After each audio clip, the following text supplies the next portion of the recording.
दोस्तों, इस दुनिया में हर कोई अपने कर्मों के हिसाब से पहचाना जाता है। नहीं तो एक ही नाम के हजारों इंसान इस दुनिया में है। नमस्कार दोस्तों, मैं यशोदा जोशी और आप सभी का स्वागत है मेरे वाईजे सीरीज़ में। चलो आज कुछ अच्छा सुनते हैं। आज की जो कहानी है वो एक जादूगर की है और इस कहानी को सुनने के बाद आपको अंत में पता लग जाएगा कि इस कहानी को आपके आगे लाने का मेरा मकसद क्या था। आजकल छोटे बड़े या हर किसी की लाइफ में टेंशन है। टेंशन को लेकर हम अपना कल ख़राब ना करें। आज जो हम ज़िंदगी जी रहे हैं उसको एंजॉय करें। कल का सोचकर वो आज भी अपना ख़राब ना करें।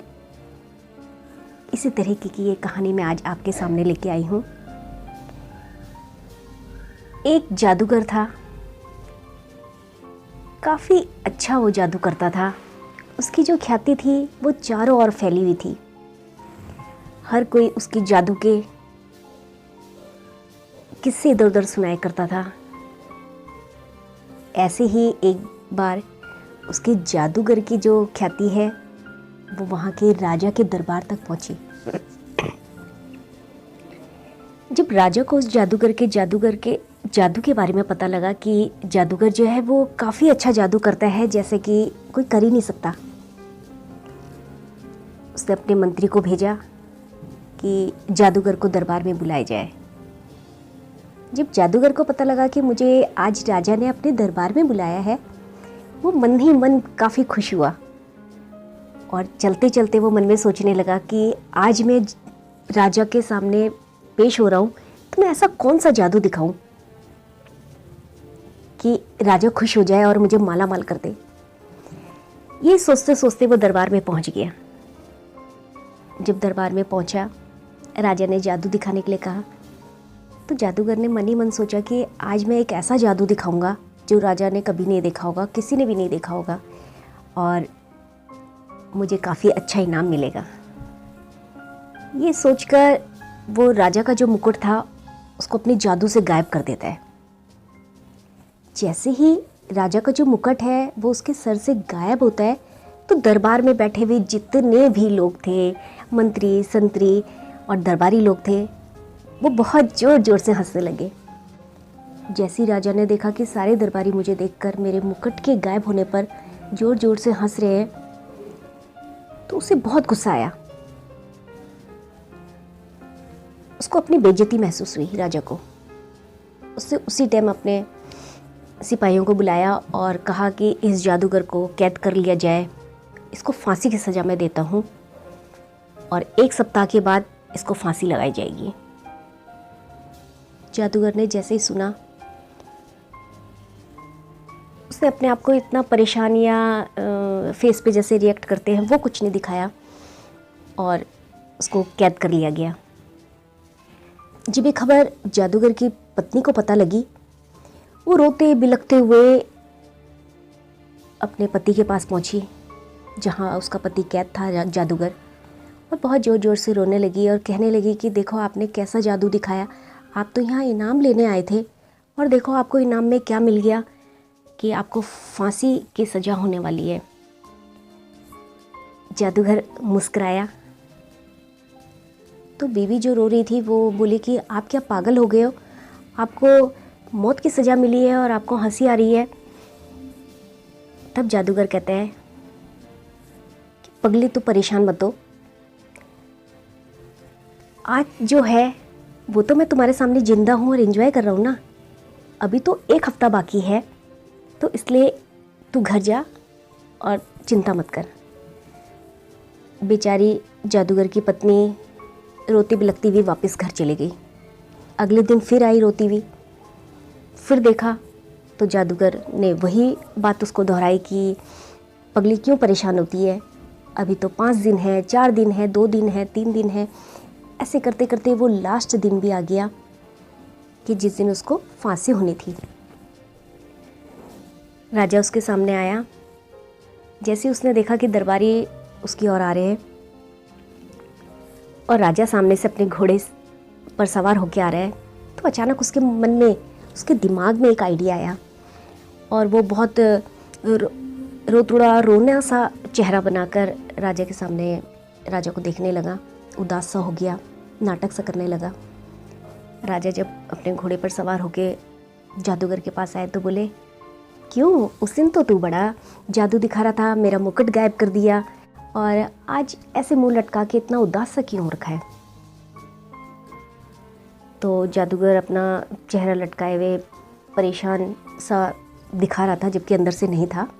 कहने लगा, महाराज, मैं इसलिए उदास हूँ कि मैं एक ऐसे जादू पर, एक ऐसी विद्या पर काम कर रहा था जो मेरे 1 साल बाद पूरी होने वाली थी। और मैं मरने से नहीं डरता, क्योंकि एक दिन तो सबको जाना है। आप हो, मैं हो, कोई भी हो, जो आया है उसने जाना ही जाना है, तो उसकी चिंता मैं नहीं करता।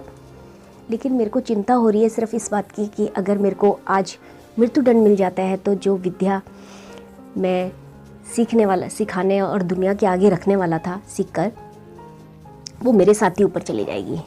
तो इसलिए मैं उदास हूँ। राजा को लगा कि ऐसी क्या, कौन सा जादू हो सकता है। उसने राजा से पूछा, जादूगर से पूछा कि अच्छा, मैं पूछना चाहता हूँ कि आखिर ऐसी कौन सी विद्या है जो तुम जिस पर काम कर रहे थे? जादूगर तो यही चाहता था।